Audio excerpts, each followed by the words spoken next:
LAC पर जारी तनाव कम करने को लेकर भारत और चीन के बीच मंगलवार को कोर कमांडर स्तर के तीसरे दौर की बैठक हुई। बैठक में भारत ने चीन को दो टूक कह दिया कि उसे 22 जून को तय हुए प्लान के हिसाब से अपने जवानों को पीछे लेकर जाना होगा।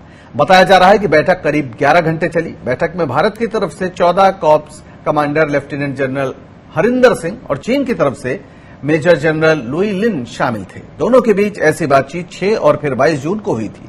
बैठक में भारत की तरफ से कहा गया है कि 22 जून की मीटिंग में जो कुछ तय हुआ था उस हिसाब से चीन को पीछे जाना चाहिए।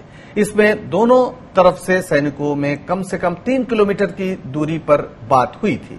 मंगलवार को हुई बैठक में भारत ने कहा कि पीएलए पेंगोंग झील और गलवान घाटी से अपने जवानों को पीछे करे, जिससे फिर 15 जून जैसा कुछ न हो। सूत्रों का कहना है कि अभी चीन की तरफ से ऐसा कुछ होता दिख नहीं रहा है।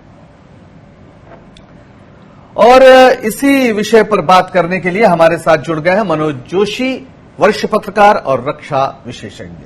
मनोज जी, बहुत स्वागत है आपका। पहले तो ये बताएं कि जो वार्ता चल रही है, पहले चीन की तरफ जाकर भी बात हुई वहां पर और अब इधर भारत की तरफ बात हो रही है, इससे क्या हम नतीजा निकाले? क्योंकि कोई इस तरह की जमीन पर हालात बदलते नहीं दिख रहे। कितनी उम्मीद कर रहे हैं आप इस बातचीत से? देखिए, ज्यादा उम्मीद नहीं है, क्योंकि अगर चीन ने पीछे हटना होता तो फिर पहले आते ही नहीं। सवाल यह है कि गालवान के इलाके में वो भारत की line of control, actual control के करीब आधा ही किलोमीटर आए हैं। तो अगर 3 किलोमीटर पीछे हट जाएंगे तो जिस मकसद से वो वहां आए थे कि जो हमारी दौलत बेग ओल्डी की सड़क है उस पर निगरानी रखें, वो मकसद पूरा नहीं होगा। जहां तक कि पेंगोंग की बात है, वहां पर अगर 3 किलोमीटर पीछे हट जाएं, फिर वही सवाल उठेगा कि वहां पे उन्होंने जो अपने गढ़ वहां पे बना दिया है, वहां पे अपने नए स्ट्रक्चर का ढांचा लगा दिया है, उसका जो है मकसद ही क्या था? जी, यानी कुल मिलाके जो बातचीत हो रही है वो चीन की तरफ से भी उसमें सिर्फ एक दिखावा हम माने, उसमें गंभीरता नहीं है, ऐसा लग रहा है। एक चीज और, फिर भारत सरकार खुल के ये बात कहने को तैयार क्यों नहीं है?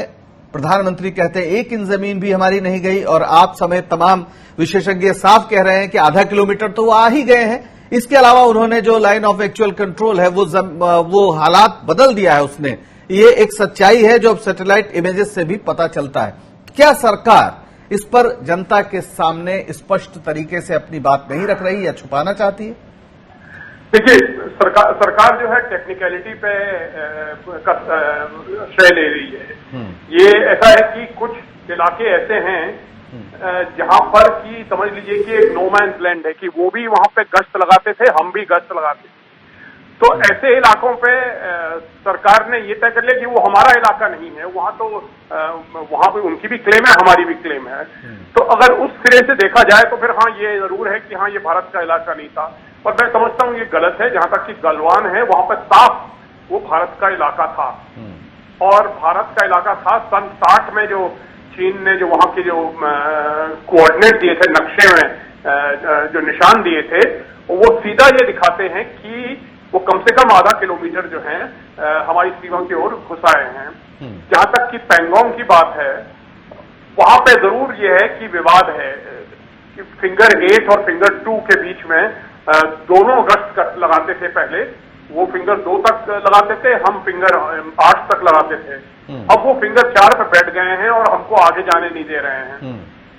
तो अब सरकार की तरफ से तो यह है कि यहाँ पे ये हमारा भी इलाका भी नहीं था, उनका भी नहीं था। तो ये सफाई देने की बात है। दरअसल यह है कि चाहे किसी भी तरह से देखा जाए गालवान में, तो चीनी सैनिक जो है भारत के इलाके में घुस आए हैं, वहां पे कैंप लगा रहे हैं। मतलब जो सैटेलाइट द्वारा जो पिक्चर लिए गए हैं उनसे ये जाहिर है कि वहां पे उनका इरादा है कि वहीं पे कैंप बनाने का।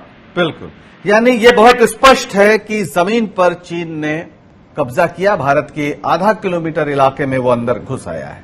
आपको बहुत बहुत शुक्रिया मनोज जी इस सारी बातचीत के लिए, और उम्मीद कभी लगाइए कि चीन जहां तक आया है बातचीत से वापस चला जाएगा।